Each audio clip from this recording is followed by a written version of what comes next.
Programang ito ay rated SPG, striktong patnubay at gabay ng magulang ang kailangan. Parang magic ang nangyari. Sa isang kisap mata ay mababaliktad ang sitwasyon. Ang malaking lamang ni Tanggol sa boto ay mapupunta kay Miguelito. Si Miguelito na ang lamang. Isang malawakang blackout ang nangyari at sa pagbabalik ng kuryente ay nagkadayaan na. Nag-inuman na pa naman sila Tanggol para ipagdiwang ang pagkapanalo ni Tanggol. Samantala, dahil sa puwersa ang pagpasok nila Lucio sa kinaroroonan ng mga voting machine ay niratrat nila ang mga tao doon at ang iba ay nakatakas. Dito ay naalarma ang kapulisan. Malalaman din ito ni Rigor, kaya agad nariresponde si Rigor dahil iniisip niyang pakana ito ni Tanggol.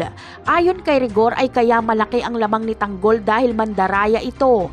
Kaya uhulihin ni Rigor si Lucio para paaminin ito na si Tanggol ang mastermind nito.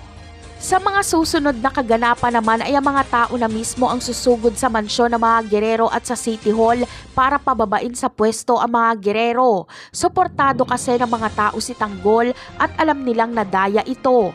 Kaya galit na galit ang taong bayan at sila na mismo ang magpapatalsik sa mga gerero.